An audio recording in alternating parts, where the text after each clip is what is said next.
कहते हैं कि हे भगवान, यम के मार्ग को लांघ कर पापी यमलोक में जाकर कैसी यातनाएं भोगता है, वह मुझसे कहिए। गरुड़ के पूछने पर श्री भगवान कहते हैं कि हे विनीता के पुत्र, इन यम यातनाओं को आदि से अंत तक का वृत्तांत कहता हूँ, एकाग्रचित होकर के ध्यान से सुनिए। तुम नरक के वर्णन मात्र से कंपित हो जाओगे कि यम की यातना इतनी कठोर यातनाएं हैं, आप उनको सुनकर के ही कंपायमान हो जाओगे, भयभीत हो जाओगे।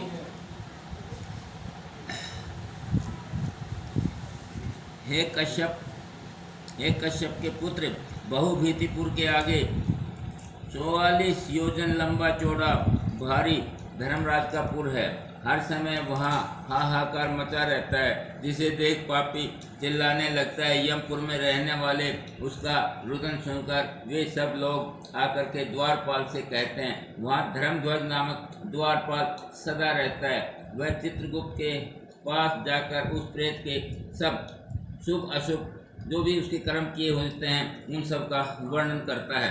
तदंतर चित्रगुप्त धर्मराज से निवेदन कर देता है कि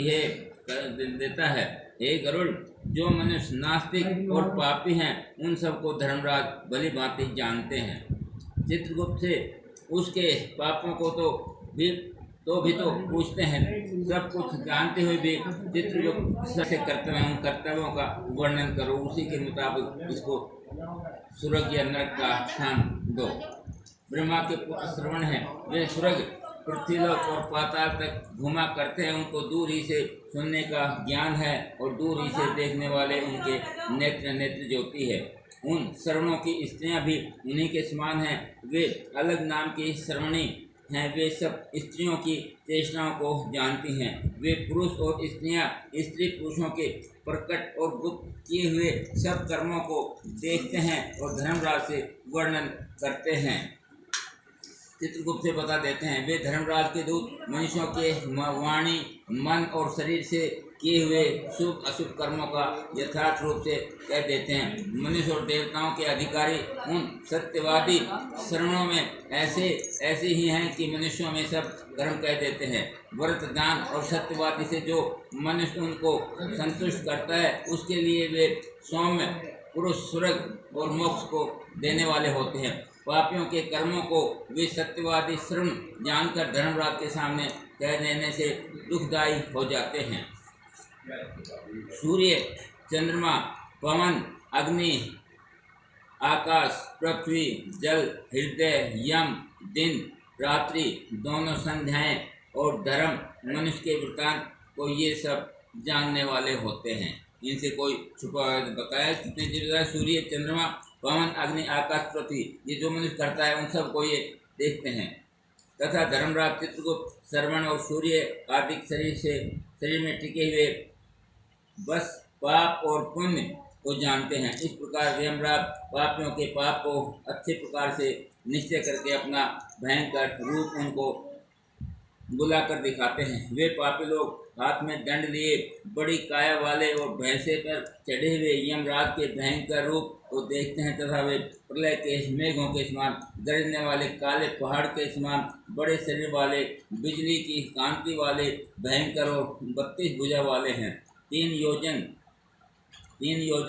यानी 12 कोस का लंबा चौड़ा उनका शरीर है तथा बावड़ी के समान नेत्र हैं। मुख में भयंकर दाढ़ हैं, आंखें लाल हैं और उनकी नाक लंबी है। कहने का तात्पर्य उनका शरीर जो है ना बड़ा भयंकर डरावना होता है। आदमी उनके देख कर ही भयभीत हो जाते हैं, डर जाते हैं, डरने लग जाते हैं। यहाँ तक के लघु शंका तक के हों, पेशाब भी निकल जाता है।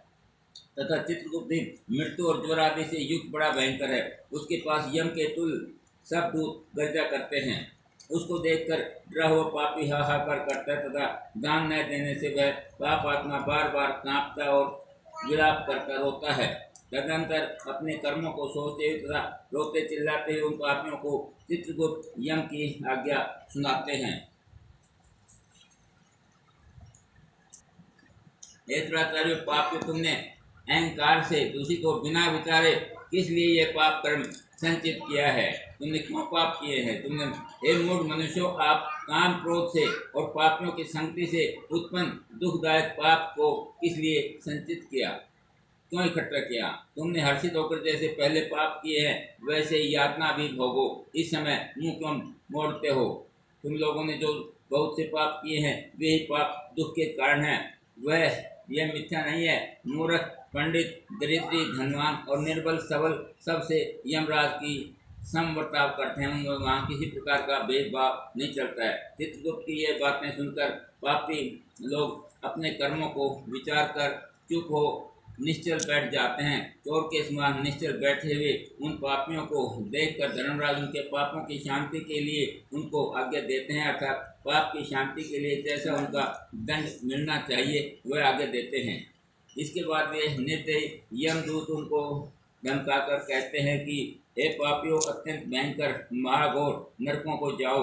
यम की आज्ञा का पालन करने वाले प्रचंड और चांडक आदि यमदूत उन पापियों को एक रस्सी से बांधकर नरकों में ले जाते हैं। जलती हुई अग्नि के समान वहाँ कांति वाला एक बड़ा भारी वृक्ष है। वह 5 योजन चौड़ा और 1 योजन ऊंचा है।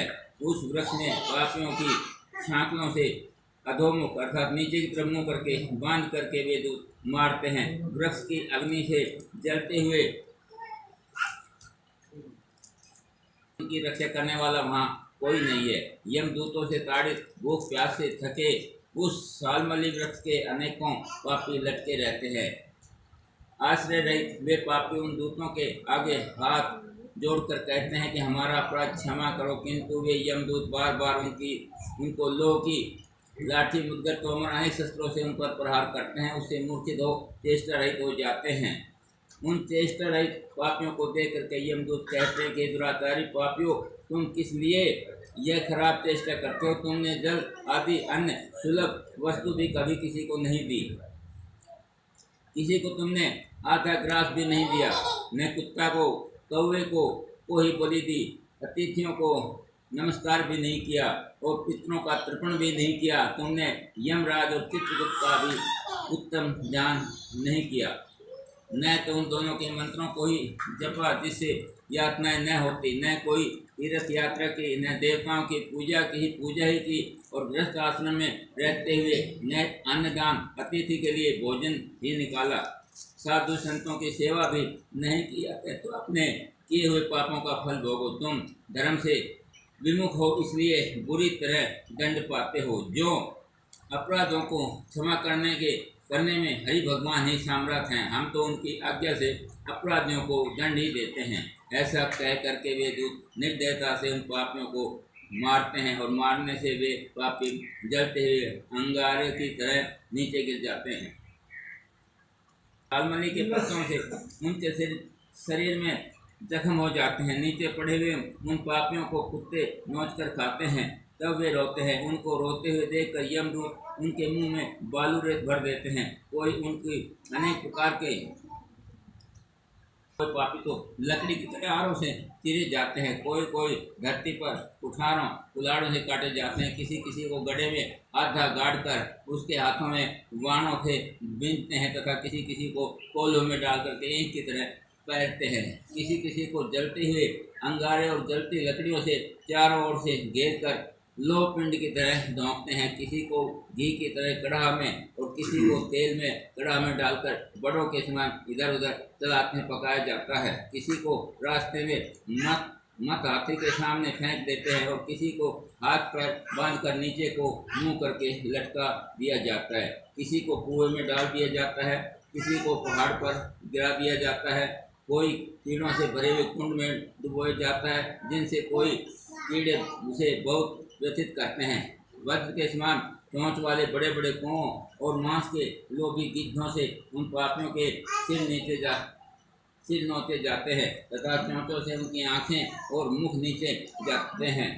कोई अपने ऋण कर्ज के लिए प्रार्थना करता है कि मेरा धन है, दे दे, तेने मेरा धन खा लिया है, तुझे अब यमलोक में मैंने देखा है। नरक में इस प्रकार झगड़ा करते हुए उन पापियों के मांस को संडासियों से काटकर यमदूत उनको देते हैं। इस प्रकार यम की आज्ञा से उन पापियों को को ताड़ना दे करके कामेश्वरादि घोर नरकों में खींच कर डाल देते हैं। यद्यपि नरकों में दुख बहुत है, तथापि उस सालमली वृक्ष के पास उन पापियों को जो बड़ा भारी दुख होता है वह वचन से भी नहीं कहा जा सकता।